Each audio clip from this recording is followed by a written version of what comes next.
This is Hannibal here for my weekly review of the points I find interesting in Dave Meltzer's Wrestling Observer newsletter. There's a lot in here that I don't find interesting, that I don't report on, but there's a good amount that I find interesting this week. So let's jump right into it. We'll start off with more information on the Janelle Grant lawsuit, where she has listed Vince McMahon and John Laurinaitis and WWE as the defendants. WWE has supposedly not filed their official response to the lawsuit. However, a paper signed by WWE lawyers anticipates them filing a motion to compel arbitration. So WWE, Vince McMahon, and John Laurinaitis are all going to be on the same side of this, saying that this dispute should be settled in arbitration rather than in court. The sides are taking a position that the non-disclosure agreement that Janelle signed. Keep in mind, guys, this whole non-disclosure agreement that she signed in exchange for the money, the key word there is non-disclosure. If she wanted to get him punished, she could have either had criminal charges against him, tried to file criminal charges, which she didn't, or she could have taken it to court all the way. She signed a non-disclosure agreement in exchange to taking money, which she didn't abide by. So, according to this non-disclosure agreement, the lawsuit is supposed to go to arbitration rather than to court. Meltzer says Grant will likely argue because Vince McMahon stopped making the payments that the non-disclosure would be invalid, but McMahon's side, let's just say, will be that Grant violated her non-disclosure agreement when the WWE board of directors was told about their affair through an email that was sent by one of Janelle Grant's friends to members of this board, which led to an article in the Wall Street Journal. So, in other words, he stopped paying because the non-disclosure agreement was violated, and the whole point of the non-disclosure agreement and the money given to her was for her to not talk about the situation. McMahon, according to Meltzer, ideas that he shouldn't have to make payments because it wasn't kept secret, and he blames Janelle Grant, the actress, for that. She is an actress, by the way. And all the pictures, if you look at the acting movie clips that are out there of her, they all seem to be around from the 2006 era, and the pictures from her, she's in her 40s now, but if you look at the pictures, she looks to be, unless she doesn't age in 20 years, the only pictures of her out there are that when she was young, which is a little weird. He goes on to say the board was first informed about the Grant lawsuit situation, or the Grant affair, when a friend of Grant's wrote to the board with the details. So again, this is basically what I just said. So McMahon said because Grant broke the agreement, and part of the agreement was if there was any issues with the agreement, it should be arbitrated and not go to court. So you also, not only is she alleging that she broke the secret aspect of the agreement, but she went to court rather than have it dealt with in arbitration, where supposedly it says right in the agreement, according to what WWE, Laurinaitis, and Vince McMahon are saying, the in the document she signed, it would have to be disputed in arbitration. So WWE and Laurinaitis have filed their motions to compel arbitration. If Grant's lawyer is opposed to that, which probably will be, she has until June 4th to file such papers. And it has come out, as we previously stated, that Grant also had a boyfriend at the time, and Grant has gone to law school, and the boyfriend had also gone to law school. So they were both cheating on their partners. And Grant did receive a lot of money and gifts from Vince McMahon in this affair that went on for years. In other WWE news, Seth Rollins signed a new multi-year contract. He's got to be one of the highest paid wrestlers in the company right now. Becky Lynch so far, his the mother of his kid and his wife, has not signed a new contract. Tony Khan has stated that he's going to be aggressively going after the free agents, but with the popularity of WC or of I'm calling it WCW. WCW was way better than AEW. That'd be an insult to WCW. With the popularity of AEW dwindling, it's unlikely, unless they get massive amounts of money, that any of these guys would jump ship. We saw Drew McIntyre recently re-signed too. One guy that could eventually jump ship is Jerry Lawler, who's 74 now. His broadcast contract was not renewed. However, he does remain under a Legends contract that are usually only about $10,000 a year. When that Legend contract expires, I mean, you could see him in AEW. I could see them. They hire so many people that they rarely use, like the Jim Rosses and the Jake the Snakes. Is Arn Anderson still under contract with them?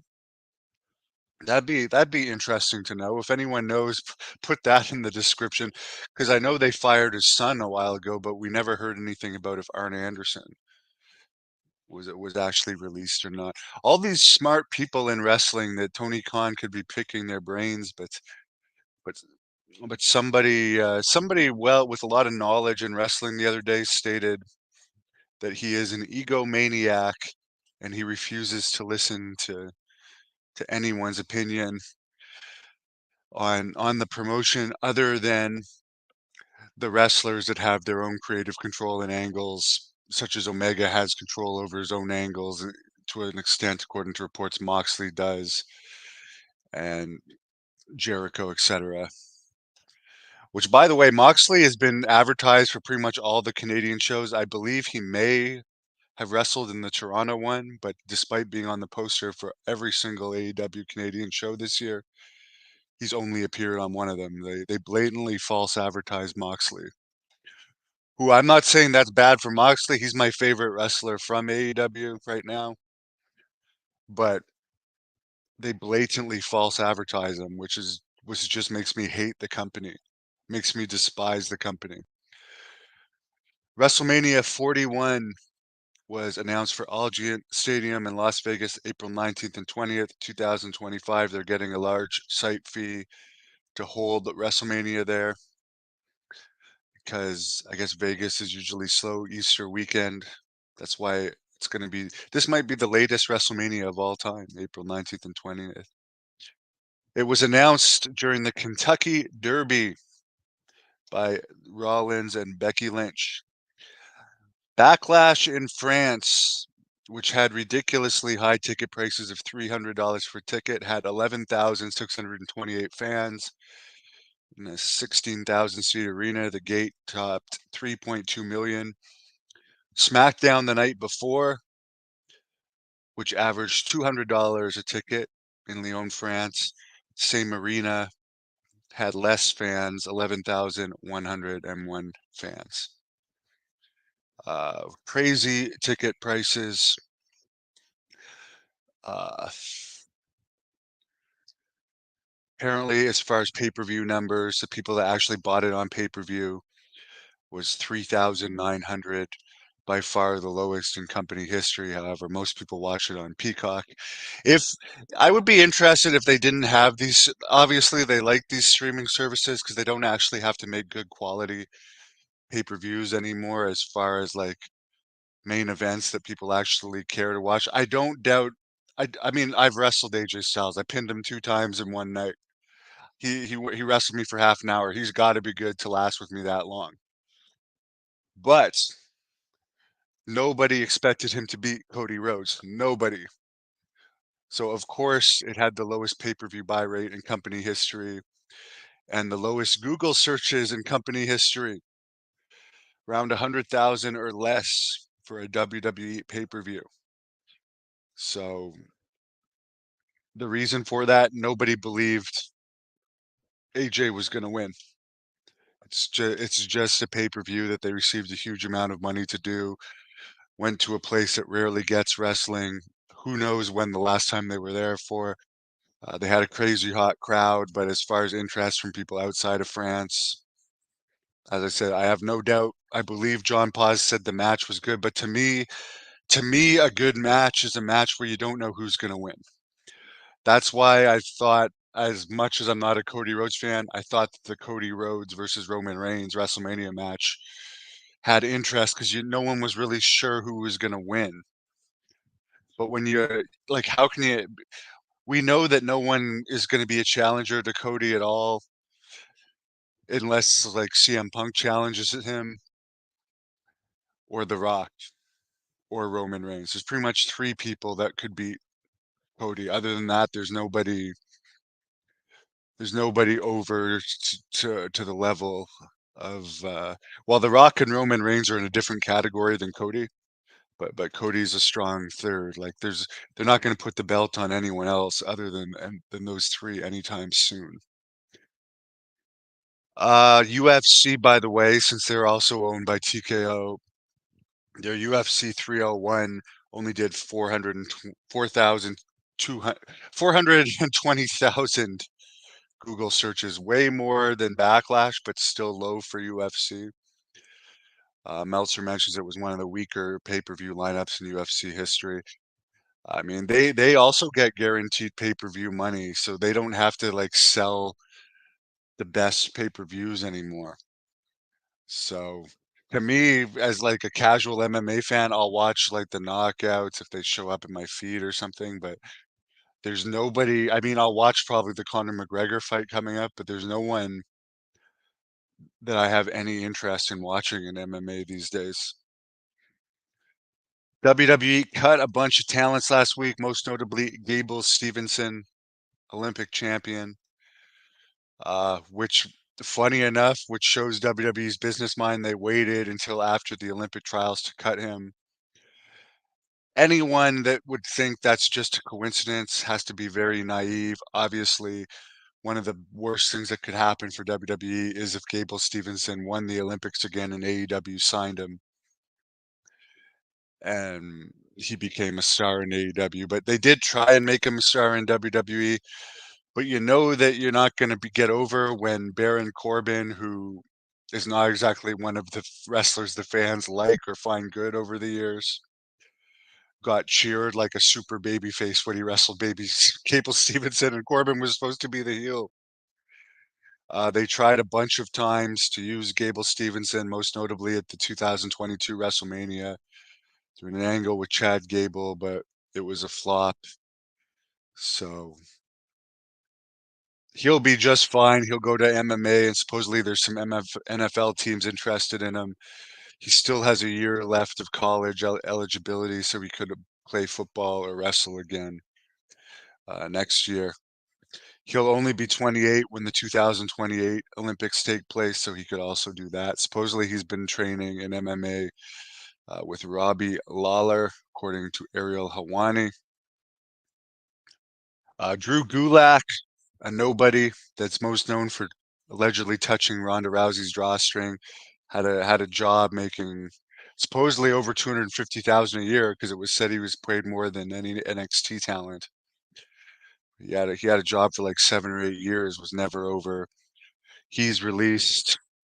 Valentina Perez was released, never heard of her, as well as Trey Berry and Kia Saint, all people I never heard of.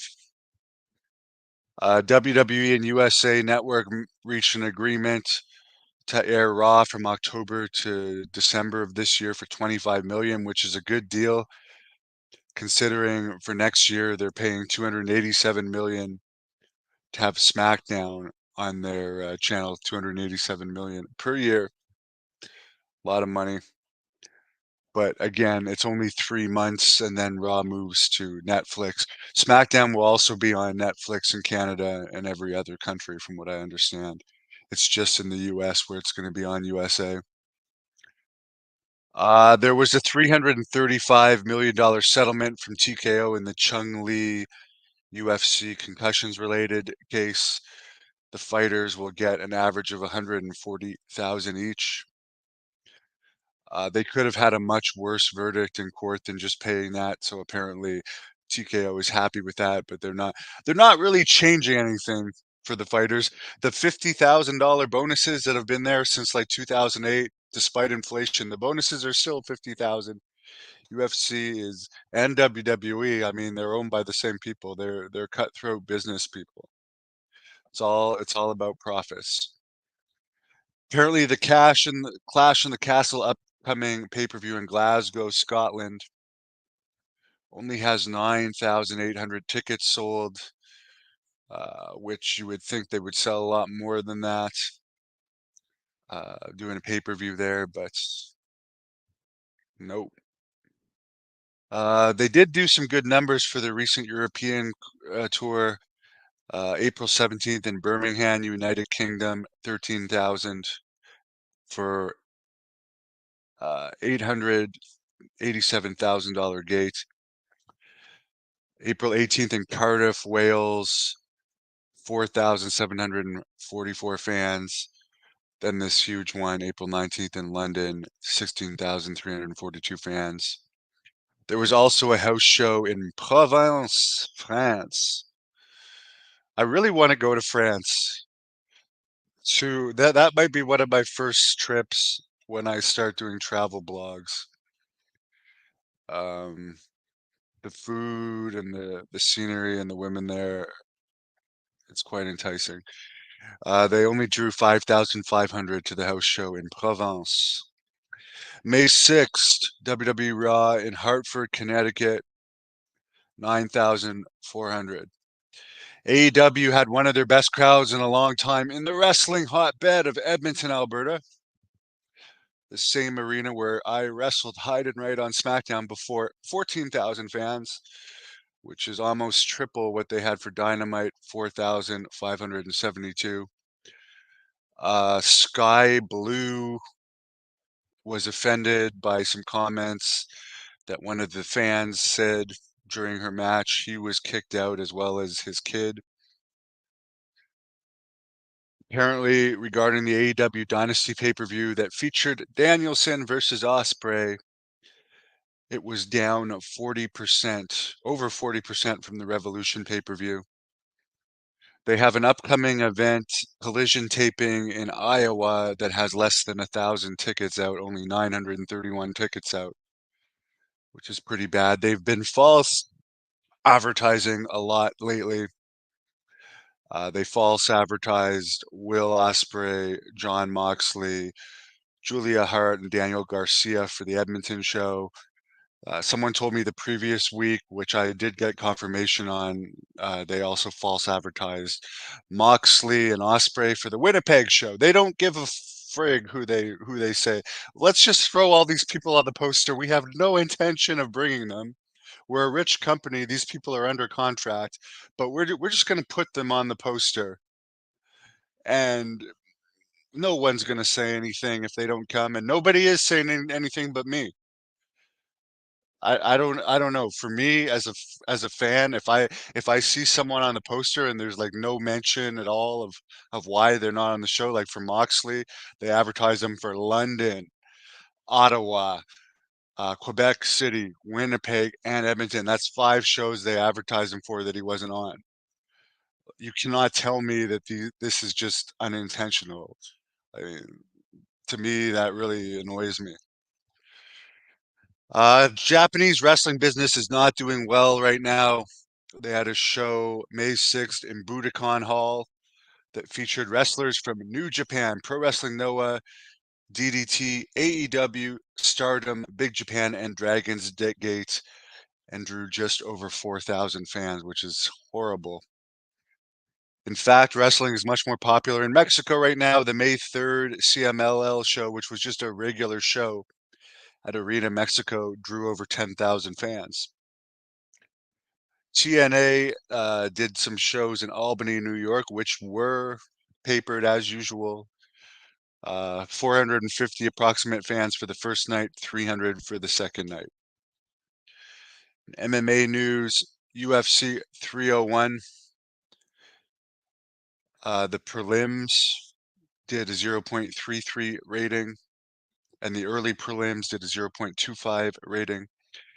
Derek Lewis, speaking, I mean, I have nothing against Derek Lewis, but he doesn't have the greatest record. He has had some impressive knockouts, but supposedly he's in talks with WWE, and it's like he's 39 years old. Cain Velasquez was a flop. It's not like he's a really known UFC fighter. He's older and he has no training, and apparently they're in talks to bring him in. To me, I just don't like seeing that. HEF, I do think Hands of Stone, Ronnie Garvin would knock out Derek Lewis. I could tell you that. Which, by the way, the Million Dollar Man, I saw a recent podcast of the Million Dollar Man, Ted DiBiase, who I also have an interview on this channel.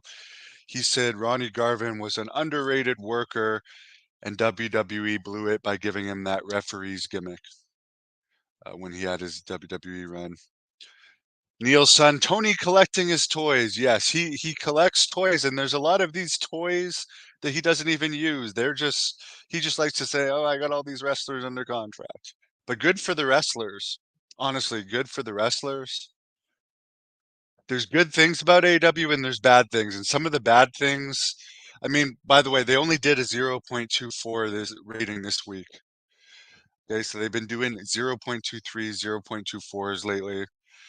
The Tony Khan angle where he had one of the most fake looking meetings ever and made a joke of himself with the neck brace when he didn't sell it. It's safe to say that angle was a flop.